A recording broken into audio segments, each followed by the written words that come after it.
Olá, família Abrindo a Mente. Sejam bem-vindos a mais um vídeo do nosso canal. Quero que você medite hoje sobre a bênção do Pai na vida de uma pessoa. A bênção de Deus na vida de uma pessoa. Ok. Em primeiro lugar, a bênção de Deus na vida de uma pessoa começa com a própria vida. Você ter emergido nesse mundo. Você ter nascido aqui. Entre 1 milhão de espermatozoides da semente do seu pai, você venceu uma corrida e ser fecundado, um óvulo ser fecundado no colo de sua mãe. E você surgir um martelinho, só um coraçãozinho sacudindo, e se formar essa pessoa nessa galáxia, nesse universo, nesse planeta, é uma grande bênção do Criador, a sua vida. E você sabe que a vida é a maior bênção, porque é a primeira coisa que você quer para os seus filhos. Você quer ver os seus filhos cheios de vida. Pode ter o que tiver, você pode dar brinquedos, você pode dar luxo, você pode dar recursos para o seu filho já adolescente, jovem, mas se ele não tiver vida, não tiver saúde, bem verdade que a palavra saúde é uma palavra blasfemada, é vida mesmo. Se não tiver vida, tiver doentinho, você fica triste. Então, a maior bênção, ou por que não dizer a bênção do Criador, na vida das pessoas, é a própria vida. Nada é mais maravilhoso do que a vida. Tem até uma música do Kleber Lucas que diz: viver é a melhor coisa do mundo. É verdade, viver é a melhor coisa do mundo. E para os que são da fé, ainda tem a convicção de que essa vida é um teste e que tem uma vida eterna toda pela frente. Então, olha só. Em segundo lugar, a bênção de Deus para nossas vidas é o amor. Na vida está contida, no pacote da vida, junto o amor. E esse que é o mandamento universal, que quando você vai estudar sobre ética num seminário, você vai aprender que tem a ética conflitante, a ética não conflitante, a ética lexicossintática, tem a ética universal, que a universal é o amor. E o amor, que é o mandamento que o Pai deixou para amá-lo. Como não amar aquele que me deu amor? Como não amar aquele que me fez amar meus filhos?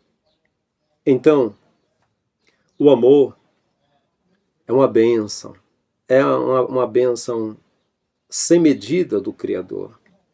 Quem consegue amar é a criatura mais feliz no planeta. Quem consegue ter empatia com o próximo. Então, o que acontece? Paulo, o irmão Shaul, escreveu em 1 Coríntios 13:13. Agora, pois, permanece esses três: fé, esperança e o amor. Mas o maior é o amor. Então, eu já vi em alguns filmes, acho que no filme Van Helsing, quando o ator que fazia o papel de Drácula disse: é verdade, eu não sinto amor, eu não sinto nada, eu sou oco. Uma vez, por acho que 2, 3 segundos, eu senti a ausência de amor. Foi um teste espiritual. É como se eu tivesse já perdido e condenado. É a coisa mais triste que existe, é o vazio, a falta de amor por si mesmo, de amor por qualquer pessoa, né? Bem verdade que há muito assunto sobre o amor, né? Então, eu lembro que no ano de 2012, se não me falha a memória, eu estava lá em Cubatão, São Paulo, e na Páscoa, um dos meus cunhados comprou para o filho dele um ovo de Páscoa gigante. E eu acho que o que eu comprei foi um ovo menorzinho, pequenininho para os meus filhos. ou não comprei, eu não lembro, porque eles ganharam também. Eu falei para eles, eu não tenho um ovo de Páscoa gigante, mas o que eu tenho é amor. Então, assim, não importa se você não pôde dar muitos presentes para o seu filho, se você não pôde dar conselhos para ele, que, na verdade, há conselhos até desnecessários. O mais importante que o seu filho quer e a sua filha quer, eu garanto, em qualquer parte do mundo, é amor. Ele e ela quer amor. Por mais que queiram presentes, por mais que eles queiram um celular de última geração, por mais que eles queiram coisas que eles consideram importantes, mas nada substitui o amor. O amor é o mais importante, né? Inclusive, o Salvador falou sobre amar o próximo. Eu entendo que o próximo, primeiro, é aquele que me ajudou. Eu devo ser recíproco, fazer o mesmo. Mas aquele que pode ser meu inimigo e ele está ferido, ninguém está ajudando, eu devo correr e socorrê-lo, cuidar com todo amor.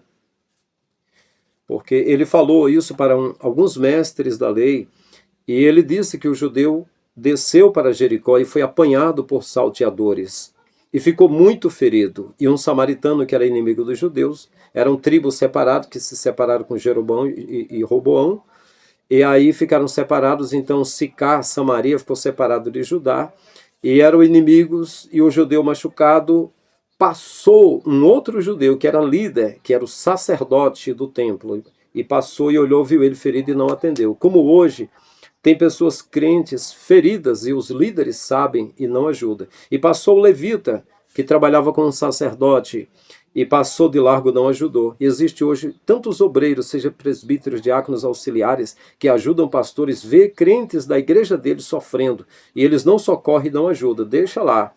Ah, se o pastor não faz, eu também não vou fazer. Mas passou o inimigo, digamos uma pessoa fora do sistema igual eu, o samaritano. Né? Porque quando a gente sai do sistema, deixa de fazer parte do sistema religioso, eu renunciando, deixando de ser pastor lá, para ser pastor pelo YouTube, a minha igreja é essa do YouTube, é as pessoas que se agregarem à família brindamente. É essa a igreja, é as pessoas conectadas com o Pai que quiser ouvir a verdade. Então, passando alguém que era inimigo, viu o judeu machucado, pegou ele, botou na montaria, botou óleo nas feridas dele e levou-o para o médico e disse, cuide dele que eu vou fazer uma viagem. Quando eu vier, pagarei todas as despesas. Aí Jesus falou para o mestre da lei, se você quer praticar o amor, quem foi que praticou o amor aí? O homem disse, o samaritano. Ele disse, vai tu e faz o mesmo. Agora, uma observação aqui. Jesus disse, amai os vossos inimigos e oreis pelos que vos perseguem. Eu diria que eu não tenho inimigos, mas eu diria o seguinte, os meus inimigos é 1% das pessoas da Terra. Os meus inimigos é a elite global. Os meus inimigos são os banqueiros internacionais. Porque o que eles fazem de merda, lá nas siglas que eles criaram, na ONU ou na OEA, ou seja, em aliados de países pós-guerra, seja onde for, a Caatinga fede aqui em Lagoinha, Quixeré, aqui no Ceará, no Nordeste Brasil, onde eu estou. Porque a elite global, eles promoveram as guerras e tantas pessoas foram ceifadas. Eles bancaram ambos os lados da guerra e continuam fazendo a mesma coisa. Então eles são inimigos do mundo. E esses inimigos, eles também, eles norteiam a educação que vaza e chega aqui no Ceará, essa educação. E eles deixam com que a educação do Brasil seja tida como a pior educação do mundo. Ao invés de eles colocarem hackers e pessoas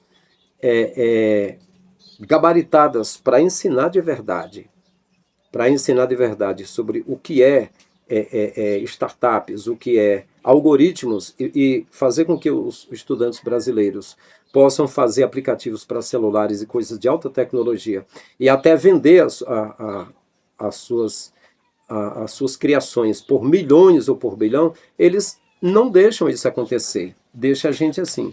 Eles bancam ambas as campanhas dos presidentes aqui e escolhem quem eles querem para privatizar as coisas para eles. Então eu considero os meus inimigos as elites de banqueiros que dominam o mundo, porque eles, a partir do nada, eles pagam a cientistas que façam vírus, e eles pegam os vírus e distribuem entre as nações para reduzir esse povo. Eles são donos da grande mídia, não é mais a imprensa. E ninguém é responsável pelas informações, a não ser assim, aqui onde puder falar pelo YouTube.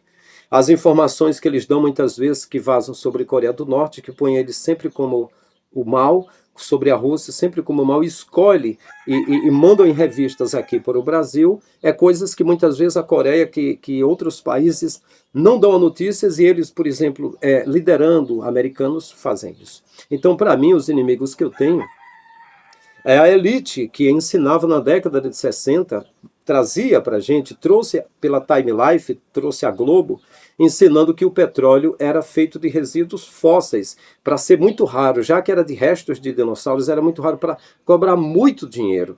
É eles que detêm o Banco Central, é eles que querem todas as estatais do Brasil e controlar o Brasil. Então, para mim, as elites que adoram a 4 divindades e não acreditam no Criador dos céus e da terra, e que têm criado tanta fake news e dominado tantas mentes dos homens, e tem lançado aquele aviãozinho jogando sem substâncias tóxicas na cabeça das pessoas, inclusive aqui no Ceará, no Nordeste, inclusive o monóxido de alumínio, transformando as pessoas em idiotas, as pessoas transformando o mal no bem, a mentira pela verdade, a verdade pela mentira, e tudo doido da cabeça. Então, esse tipo de pessoas que através de suas indústrias fornecem elementos, até mamadeiras de criança e fraldas e coisas que tenham algum tipo de química para que as crianças fiquem efeminadas e tanta coisa mais. Então, para mim, inimigos mesmo são aqueles que detêm a farsa do homem, da ida do homem à lua, para que as pessoas acreditem em coisas fantasiosas que não existem, dê credibilidade à NASA, por exemplo, que é um centro de fraude, que acredite que os americanos ou que o presidente dos Estados Unidos seja o dono do mundo, e não é verdade, é apenas um fantoche, que acredite que os Estados Unidos tem a melhor economia e a melhor democracia do mundo, e não é verdade. Se o Brasil está devendo 3 trilhões, os Estados Unidos devem 100 trilhões. Então, aqueles homens que aguardam a chegada do anticristo, para mim são inimigos, entendeu? Agora, amai os vossos inimigos e orei pelos que vos perseguem. O meu amor que eu tenho pelos meus inimigos é baseado no amor que Jesus teve pelos fariseus. Agora, orar pelos que me perseguem, se a elite global, ela promoveu as guerras e ceifou milhões de pessoas, bancou o chamado anjo da morte Joseph Mengele, com centenas de médicos fazendo experiências com pessoas vivas, morreu mais gente interna na Segunda Guerra Mundial do que externamente nos campos de concentração. Então, aqueles homens que fazem o que querem, que queimam pessoas vivas na cremação de Kari lá na Bohemia Grove, no condado de Seconha, na Bavária. Se fazem o que querem, todo tipo de ocultismo, e dominam o mundo, e dominam os presidentes das igrejas, e presidentes e primeiro-ministros de países, e criam siglas para fazer o que querem, e joga lixo na cabeça de todo mundo, cria vírus, cria tudo. Esse tipo de pessoas amai os vossos inimigos e orei pelos que vos perseguem. Os que perseguem a gente, na verdade, a oração, ela pode ser pedir a Deus alguma coisa, pode ser falar. Eu tenho feito a oração, e a oração aqui, é igual no colégio, é a oração. Orar é falar. Eu estou falando, né? Então eu estou orando pelas pessoas que perseguem a gente.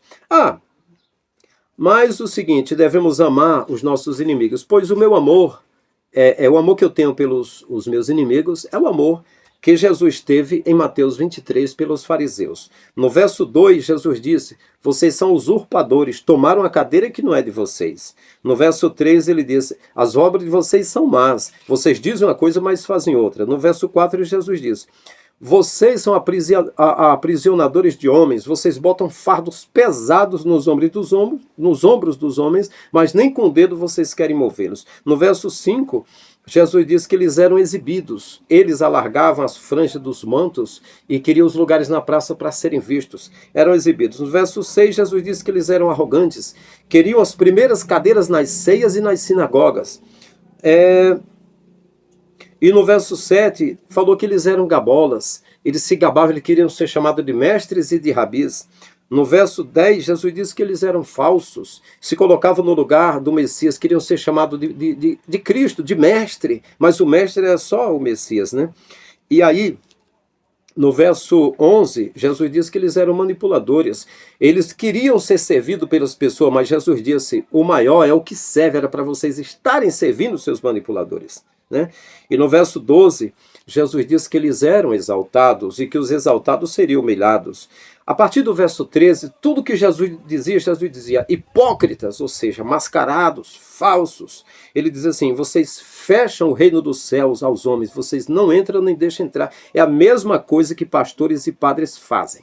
Você não precisa de paróquia nem de templo, não precisa de sacerdote nem de pastor, você não precisa de liturgia de igreja católica nem de igreja protestante, você não precisa fazer rituais católicos ou protestantes nem de religião nenhuma. Tudo isso foi criado por homens, eu tenho prova disso e a história prova. Paulo falou aos atenienses, o Criador do nada fez tudo, não necessita de nada de vossas mãos e não habita em templos feitos por mãos humanas. Então o que acontece? Verso 14, o Salvador diz que eles eram devoradores. Aqueles devoradores de Malaquias 3, devoradores, né? São eles, devorando casa de viúvas e ainda fazendo prolongadas orações, e receberiam um juízo mais severo. Ao invés de eles pegarem dízimos e ofertas e cuidar das viúvas, era tirar das viúvas, devorando a casa das viúvas. Os devoradores das pessoas são pastores e padres. Eles que devoram com o negócio de dízimo, de oferta, não sei o quê, fazendo patrimônio e não repartem. E diga-se de passagem, se fosse para tirar o chapéu, eu ainda tiraria para alguns padres, entendeu? E não para líderes. Certo, eu conheci e conheço pastores evangélicos, pessoas cheias de boa intenção. Conheço. Só que tem um detalhe. A boa intenção nada vale perante o sistema. O sistema você cumpre regras. Você tem de agir da mesma forma maliciosa que os outros fazem. Se você quiser fazer o bem no sistema, tem de sair de lá. Sai dela, povo meu, para que não seja cúmplice dos seus pecados e não venha participar dos flagelos que há de vir sobre ela.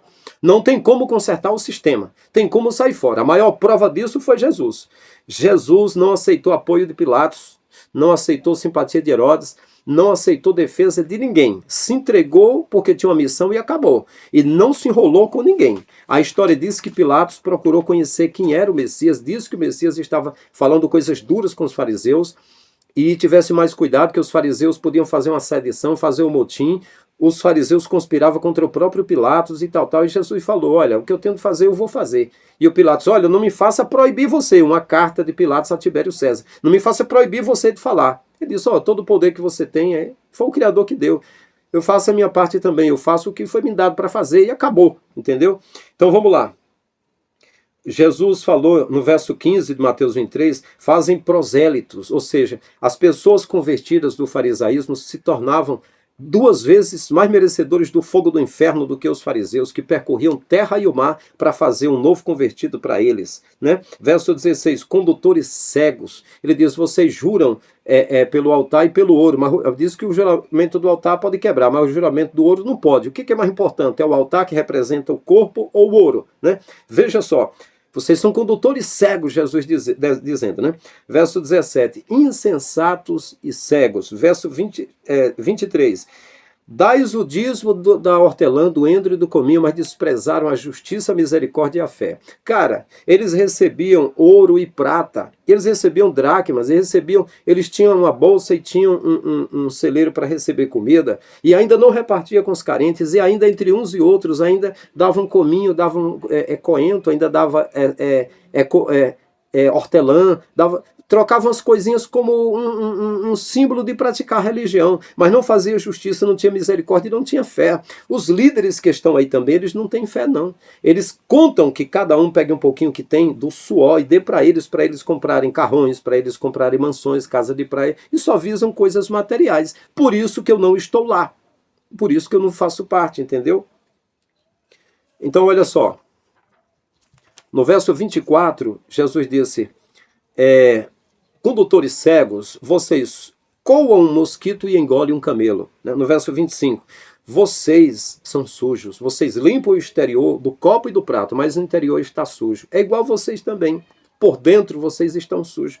Verso 27, vocês são iguais a sepulcros caiados, por fora se tornam belos e bonitos, por dentro está cheio de imundícia e de rapina. Verso 28, vocês são atores, parecem justos aos homens, mas vocês são falsos. Verso 30, confessa que são filhos daqueles que mataram os profetas. Se eu vivesse na época de nossos pais, jamais nos associaria a eles para matar os profetas. Estou adornando o túmulo do justo. Você sabe, filho de cobra é cobrinha. E Jesus está dizendo, hipocrisia, eles sabem que se estivesse naquela época, teria apoiado os pais. E eles mesmo confessam que são filhos daqueles que mataram os profetas. O que acontece? Verso 33. Serpentes, raça de víboras, como escapareis da condenação do inferno? Isso é Jesus que disse que é para nós amar os inimigos e orar pelos que vos perseguem. E o amor que eu tenho para aquele que é meu inimigo, que me persegue, como os fariseus perseguiram e entregaram Jesus para ser morto, é o mesmo amor que Jesus teve pelos fariseus. Se me perseguir também, meu amigo, eu xingo você, eu fico bravo com você, e você joga uma pedra, eu jogo uma montanha em cima de você. Eu amo o meu próximo. Agora, os inimigos a gente apresenta a Deus, a gente ora, a gente conversa, a gente fala, e a gente bota ele no lugar dele. Tem de observar isso aí. Ah, mas você... Jesus diz para amar os inimigos e orar pelos que perseguem. Aí a gente se levanta para pisar no teu calo, ou para aquele bater no lado da tua face, tu não quer dar o outro. Rapaz, é o seguinte, existem muitas formas de face, eu não vou entrar nesse mérito. Só que Satanás se enganou comigo. Eu pedi ao Pai, desde que aceitei a fé, Pai, é o seguinte, eu treinava numa academia de artes marciais, eu procurava ser justo. Toda noite que a gente treinava tinha um chamado quebra de perna. O que era quebra de perna? Era luta de taekwondo, chute um no outro. E aí tinha o Ribamar, que era um colega meu, que era mais baixinho, meu fofinho, gordinho. Eu pegava leve com ele. Porque quer ver um cara duro, é um cara magro, um cara alto, de envergadura grande. É o pior inimigo que se tem. Bruce Lee era o mais magro dos lutadores, era o mais forte. Então, quando eu aceitei a fé, eu abri mão da academia, apesar de Gidalton, o professor, disse, você é tão dedicado.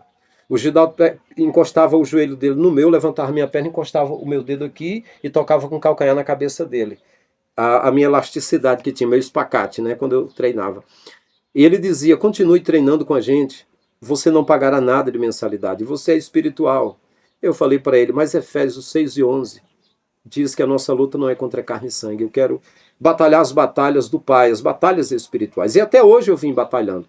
Mas eu pedi ao Pai, não sei porquê, mas eu não quero te servir com uma pessoa batendo na minha cara, não. E aconteceu que 2 vezes fui atacado. Uma vez, em 2009, se não me falha a memória, em Carapicuíba, uma pessoa que estava com esquizofrenia e loucura e com droga no rabo, partiu para cima de mim para mim bater, eu dei uma sequência de soco em 4 segundos, nocauteei ele. E era meu amigo. Depois ele me pediu desculpa que ele me atacou. Outra vez em Fortaleza, no ano de 96, estava o Zé Maria, meu primo, filho da tia Rosinha, que já dorme no Senhor. Estava o André, o meu primo, filho da tia Nessi, que já dorme no Senhor também. E passou um rapaz baixinho com a moça na rua, e olhou em nossa direção e disse, o que foi? Perdeu algum macho parecido comigo, eu sou espelho para olhar para mim. Aí eu olhei para o meu primo, não estava olhando, eu olhei para o outro, não estava olhando. Eu falei, tá falando comigo? Ele, e você? Você vai querer o quê? Aí botou a mão aqui na baguilha da calça, aí eu falei assim, tu vai tirar a roupa no meio da rua, vai ficar feio para você. Ah, ele veio correndo para cima de mim, deu um soco assim, tão mal feito, eu levantei o meu braço aqui, peguei o braço dele aqui, né? Que tinha aquela técnica de Bruce Lee, né? Que você levanta o braço aqui, entendeu? Ou você desvia soco com o cotovelo também, né? Eu levantei o braço aqui, botei o punho na cara dele e falei, cuidado, é automático, é reflexo. Eu quase te acertava aqui. Ele era um cara baixinho, merdinha, simplesinho. Merdinha é uma expressão, né? E ele foi e falou, vou te pegar, hein? Eu falei, venha, traga 10, igual você que é para apanhar menos, né? Aí o Valdinar, casado com a minha prima, Alci, irmã do André, disse, o que está acontecendo aí? Aí o André disse, é aquele fulano que passou aqui, aí quis bater nos meninos. Aí o André ficou alegre e disse, rapaz, é tamanho. Ele tinha 14 anos, né? O Francisco se garante tudo. Rapaz, como é que... Aí o Valdinar disse, eu vou mandar um recado para ele, que ele passa aqui umas 2 semanas sem passar aqui na frente, senão ele vai levar uma surra. Que ele veio bater nos meninos, que o menino é crente, que a gente é crente, né?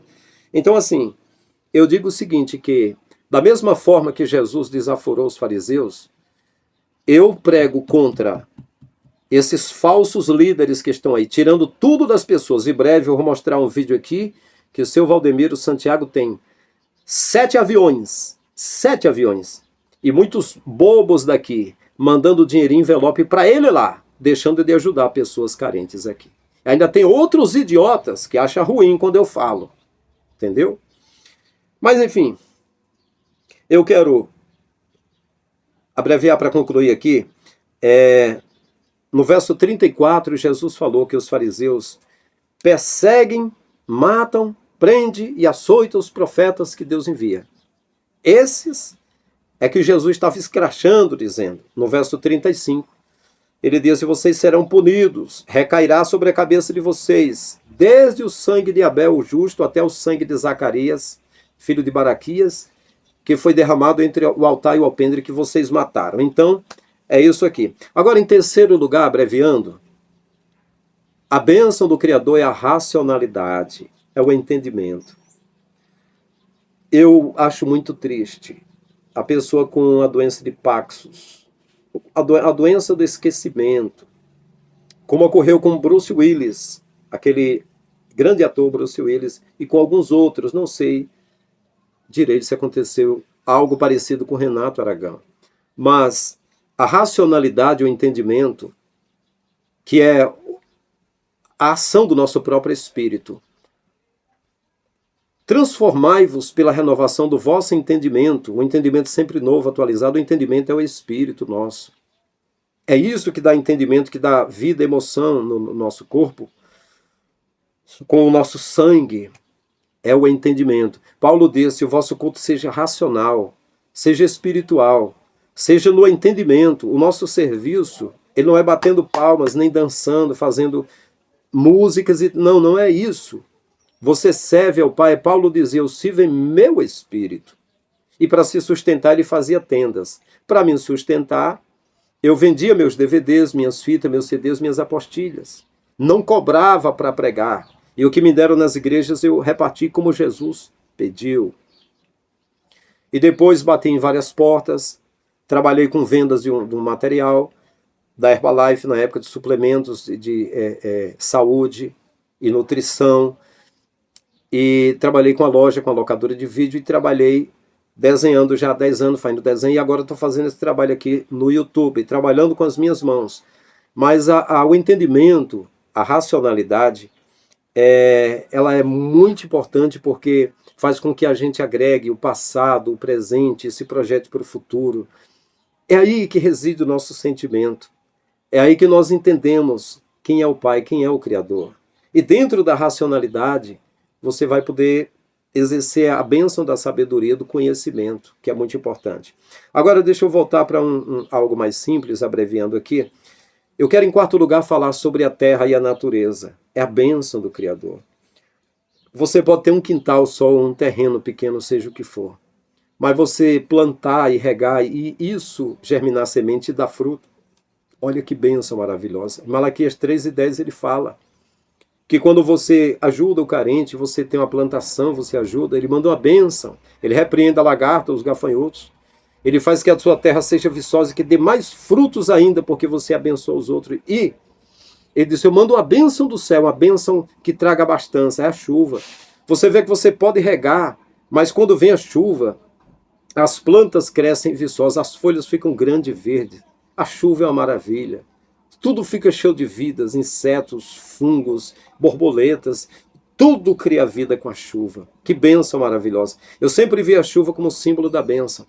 Só que a elite global e os grandes, aqueles que manipulam o clima, eles deixam sem chover no Nordeste e mandam a chuva em morros perigosos como Rio de Janeiro e São Paulo, nesses lugares, através de redirecionamentos de vento, de mexer na ionosfera com aparatos tecnológicos como ARP e como outras engenharias, antenas eólicas que eles fazem mover o vento, que criam laboratórios em subterrâneos e faz com que a chuva seja vista por muita gente como uma tragédia. Como o tempo ruim, como o tempo mau. Enfrento a chuva, o mau tempo, para poder um pouco te ver. Amado Batista cantando na música e dizendo, eu enfrento a chuva, o mau tempo. Chuva não é mau tempo, chuva é bênção. Maus são os homens que invertem as coisas do Criador para poder botar a culpa nele. Eles fazem levantar, através de aparatos tecnológicos, 30 metros de onda, faz com que a praia de Santos destrua pilões, água fria, vida dos pescadores, promovem tsunamis no Japão, destruindo tanta coisa, para dizer que é natural e é do Criador. O Criador não faz isso, mas os homens com as suas tecnologias estão fazendo isso. Esses são os inimigos que a gente tem. Esses a gente pede que o Pai contenha eles. Se as pessoas soubessem que é 1% contra o resto do mundo, destruir aquele povo. As pessoas estão prontas para destruir um ladrão, que talvez esteja pegando alguma coisa, roubando para comer. Eles quebram de pau e de pedra em todos os lugares. Em Manaus, diga-se de passagem, Manaus é o lugar que mais acontece isso, linchamento, apedrejamento, né? Mas os piores inimigos manipulam o mundo e as pessoas adoram as coisas deles. Eles norteiam o que a gente come, as coisas que vêm. Por exemplo, você pega o miojo, o lhemen, o miojo, o macarrão instantâneo, ele tem conservante, corante, gordura saturada, e isso não é saudável. E todas as coisas que eles mandam não é saudável e a gente aceita, não é porque a gente não compreende. Mas a terra, a natureza, a criação, as árvores, você vê os pássaros nas árvores, os insetos, a vida. Que bênção maravilhosa do Criador. Isso é bênção. A chuva é uma bênção. E eu quero reiterar e dizer aqui, o conhecimento é uma bênção. Pesquisa, gente. Estuda, gente. Para de perder energia com pessoas idiotas, com litígios, com contendas. Se tem alguém, alguma contenda, algum problema, veja pelo menos se existe alguma razão para isso. Se existe alguma razão, para com aquele negócio. Eu estou do lado de A, do lado de B. Fica do lado do pobre, do órfão, da viúva, do estrangeiro, do indigente, do mendigo. Ajuda as pessoas carentes. Para de ser idólatra de time, de ator, de cantor, de showman, de pastor, de líderes, de pessoas, de youtubers. Para de ser fã de pessoas. Viva a sua vida. Se você quer admirar alguém, contemple. O Criador não está pedindo admiração porque ele já é. Ame o Criador e ame o próximo, seja livre, viva a vida, né? Então agora, para concluir, eu quero dizer o que não é bênção. A primeira coisa, o que não é bênção é dinheiro. Dinheiro, ele é uma forma de moeda que foi administrada por homens para deixar pessoas presas e dependentes. A despeito daquilo que antes da Revolução Industrial, as pessoas, produzia algodão para fazer roupa, outro produzia feijão, outro produzia farinha nas farinhadas, outro produzia rapadura, e tudo isso foi industrializado. E tudo isso foi monopolizado para as pessoas dependerem das prateleiras. Aí fica ruim a vida da gente, porque agora tem de estabelecer uma moeda, um dinheiro, e agora é mais dinheiro digital. Então o dinheiro em si, ele não é a bênção. A bênção do Criador não tem nada a ver com isso. Quem trabalhar, quem correr atrás, consegue. Entendeu? Consegue. Então eu quero dizer que bens não é a bênção do Criador. Porque tem carros, isso é um conforto, isso é um privilégio para quem foi atrás e conseguiu. Casas, mansões, luxo, roupas novas, isso não é a bênção do Criador. É resultado de trabalho, é resultado de dedicação, é resultado de pessoas que muitas vezes deixou até de viver um amor verdadeiro, deixou de ter tempo para a família e ficou correndo freneticamente atrás de riquezas, entendeu? Quando Jesus falou sobre riquezas, ele disse que era para ser rico, para com Deus também, e não ser rico apenas perante os homens. Então, poderes terrenos, posição, isso não é a bênção de Deus. Não quer dizer a bênção do Criador. Eu já disse que a bênção do Criador, em primeiro lugar, é a vida. Vou dar um exemplo aqui. Existe, eu não vou dizer perto daqui, existe um cara que é o cara mais rico, o cara que tem o maior comércio, ele tem marca-passo no coração. Ele é muito frágil, poderia a qualquer momento partir. E eu digo que se perguntasse a ele o que você preferia, você ter uma vida, um coração saudável e um mercado pequeno, você ser riquíssimo e morrer a qualquer hora. Ele ia dizer, não, eu prefiro a saúde, a vida, é verdade. Então, gente, eu quero que você ponha uma coisa na tua mente. Você costuma ver um crente simplesinho, ou um católico, tanto faz, uma pessoa simples, de bem com a vida, vivendo a vida dele, você diz que ele é pobre, que ele é miserável, que ele é desgraçado. Não é verdade.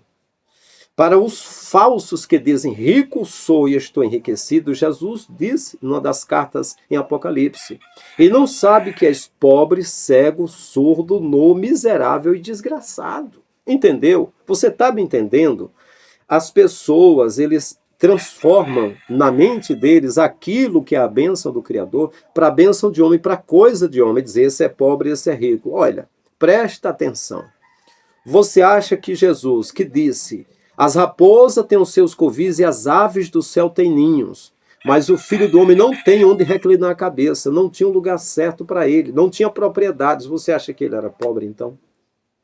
Os apóstolos que Jesus disse, não leve moedas nos bolsos, não leve comida, onde receber e fique aí. Pedro, André, Tiago, João, Filipe, Bartolomeu, Tomé e Mateus, você acha que eles eram pobres? Vocês acham que eles não eram trabalhadores, não largaram tudo pelo reino dos céus? Não, mas é porque ele tem um prédio, ele tem um iate, ele tem uma Lamborghini, ele tem uma Ferrari. Mas Jesus disse, o reino de Deus não vem com aparência exterior, nem dirão ele aqui ou ele ali. Eu estava pregando nas igrejas de paletó e gravata e o anel de formatura no dedo, e muita gente... Deus te levantou. Eu tirei o paletó, tirei a gravata, vim falar aqui no YouTube falando da corrupção. Eles disseram, Deus derrubou ele. Ele caiu. Inclusive um irmão meu disse, ele está de costa para Deus, entenda que Deus está lhe punindo. Você estava no auge e agora olha onde você caiu. Aí eu falei, quando eu estava pregando e servindo a Deus, fazendo o trabalho do profeta, eu não tinha uma casa, não tinha um transporte, não tinha nada. Parei 10 anos para trabalhar com as minhas mãos. Eu tenho a minha casa, eu estou pagando terminei de pagar o meu carrinho velho, eu criei meus filhos de 18 anos e de 21 anos, e eu estou fazendo o meu trabalho e estou gerando alguma coisa para pagar o resto das minhas contas. Aí ele foi disso. Deus fez você prosperar. Poxa, não é questão de Deus. O Criador, ele dá a vida para a gente, é o mais importante, a maior bênção é a vida.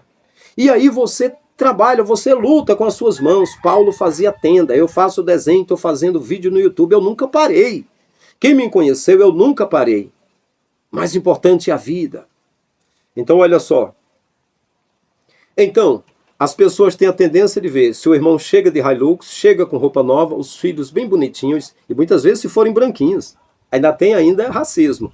E aí, aquele irmão dá um dízimo grande, tem uma empresa, tem um negócio. Eu quero ser amigo dele.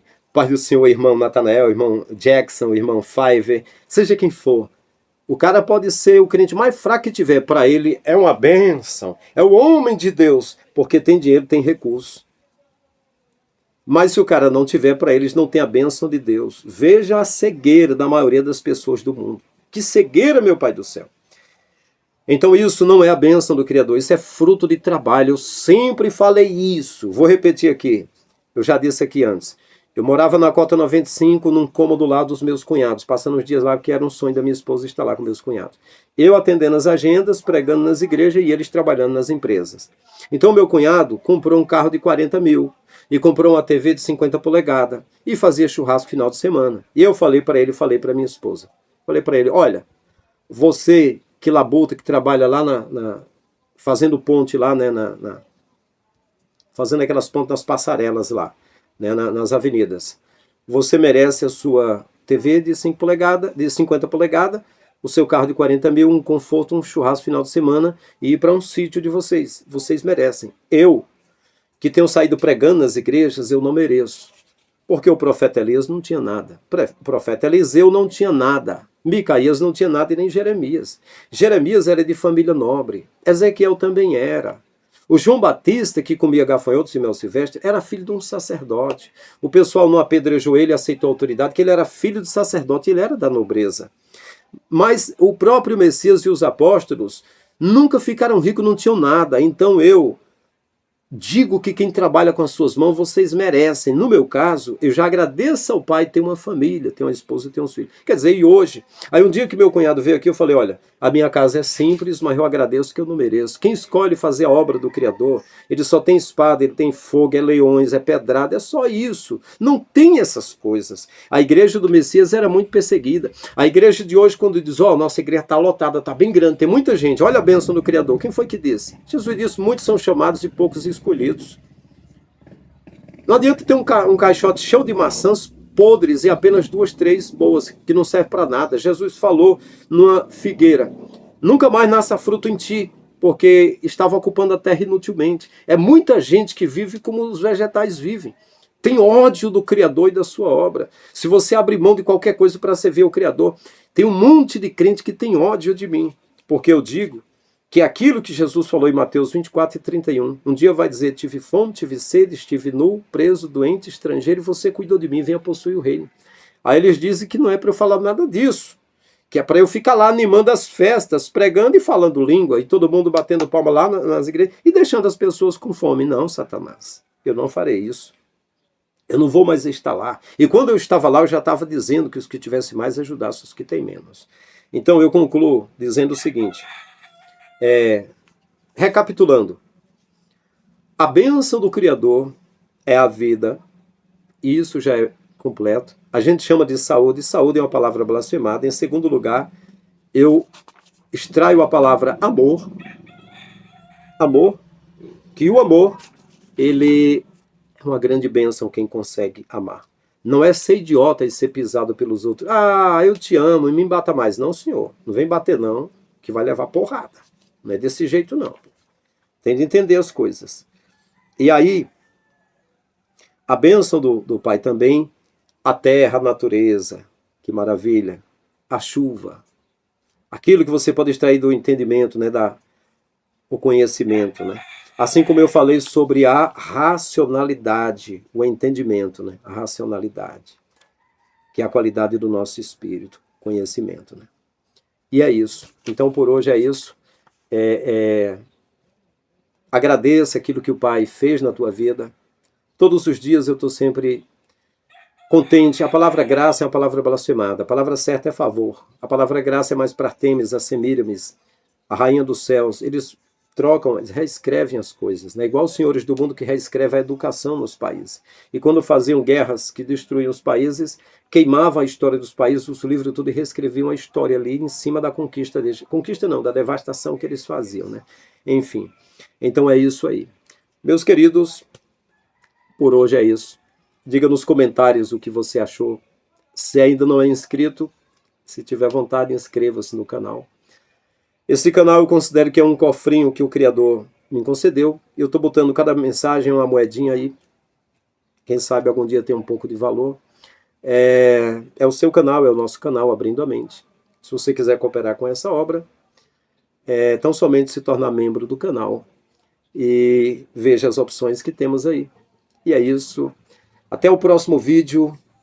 Grande abraço em todos. Tamo juntos.